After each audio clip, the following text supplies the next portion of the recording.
பால் கொள்முதல் கடுமையாக சரிவடைந்துள்ளதாக கூறப்படுகிறது. இதன் காரணமாக சென்னையில் சோழிங்கநல்லூர், மாதவரம் மற்றும் அம்பத்தூர் பால் பண்ணைகளுக்கு வெளி மாவட்டங்களிலிருந்து வரவேண்டிய பால் வரத்து வெகுவாக குறைந்துள்ளதாக தெரிகிறது. அம்பத்தூர் பால் பண்ணையில் நாள்தோறும் 14 லட்சம் பால் பாக்கெட்டுகள் உற்பத்தி செய்யப்படும் நிலையில் இன்று 13 லட்சம் பாக்கெட்டுகள் மட்டும் உற்பத்தி செய்யப்பட்டு முகவர்கள் மூலம் விநியோகிக்கப்பட்டன. இதேபோன்று சோழிங்கநல்லூர், மாதவரம் பால் பண்ணைகளிலும் வழக்கத்தை விட குறைவாக பால் பாக்கெட்டுகள் உற்பத்தி செய்யப்பட்டதாக தெரிகிறது. இதன் காரணமாக வடசென்னை மற்றும் மத்திய சென்னை பகுதிகளில் சுமார் 1.5 லட்சம் லிட்டருக்கு மேல் பால் விநியோகம் பாதிக்கப்பட்டதாக தெரிகிறது. இதனால் பொதுமக்கள் தனியார் நிறுவன பால் பாக்கெட்டுகளை வாங்கி செல்லும் நிலைக்கு தள்ளப்பட்டனர்.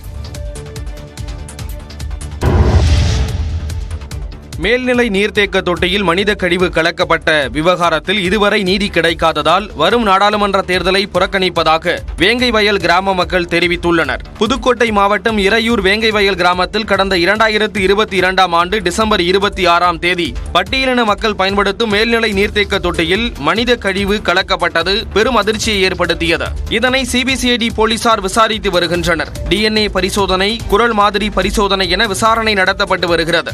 இந்த நிலையில் 15 மாதங்களாகியும் இதுவரை குற்றவாளிகள் கண்டறியப்படாததால் தங்களுக்கான நீதி கிடைக்கவில்லை என கூறி வரும் தேர்தலை புறக்கணிக்கப் போவதாக வேங்கை வயல் கிராம மக்கள் பதாகைகளை வைத்துள்ளனர். இதுகுறித்து தகவல் அறிந்த காவல்துறை மற்றும் தேர்தல் அதிகாரிகள் வேங்கை வயல் கிராம மக்களுடன் பேச்சுவார்த்தை நடத்த திட்டமிட்டிருப்பதாக தகவல் வெளியாகியுள்ளது.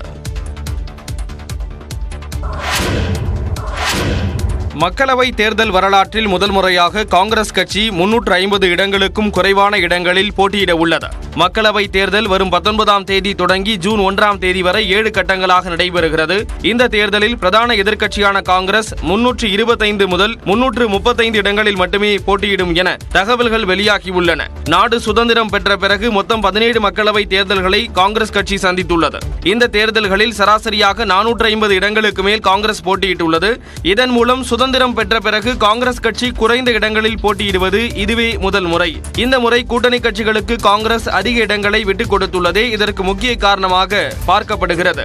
மேலும் கூட்டணி கட்சிகளின் அழுத்தம், போதிய தலைவர்கள் இல்லாதது, மாநிலங்களில் பிராந்திய கட்சிகளுக்கு உள்ள வெற்றி வாய்ப்பு ஆகியவையும் காங்கிரஸ் குறைவான இடங்களில் போட்டியிடுவதற்கான காரணங்களாக உள்ளன. காங்கிரஸ் கட்சியில் கோலோச்சிய பல தலைவர்கள் பாஜக, சிவசேனா, திரிணாமுல், சமாஜ்வாதி என பிற கட்சிகள் சார்பில் வரும் மக்களவை தேர்தலில் களமிறங்க உள்ளது குறிப்பிடத்தக்கது. டெல்லி மதுபான கொள்கை முறைகேடு வழக்கில் கைதான தெலங்கானா முன்னாள் முதலமைச்சர் சந்திரசேகர ராவின் மகள் கவிதாவிற்கு ஏப்ரல் 23ஆம் தேதி வரை நீதிமன்ற காவல் நீட்டிக்கப்பட்டுள்ளது.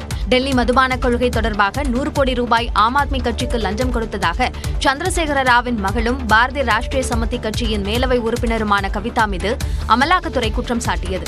இதையடுத்து கடந்த மாதம் 15ஆம் தேதி கவிதா கைது செய்யப்பட்டார். அதனைத் தொடர்ந்து திஹார் சிறையில் அடைக்கப்பட்ட கவிதாவிடம் நீதிமன்ற அனுமதியுடன் விசாரணை நடத்திய சிபிஐ கடந்த வியாழனன்று கைது செய்தது.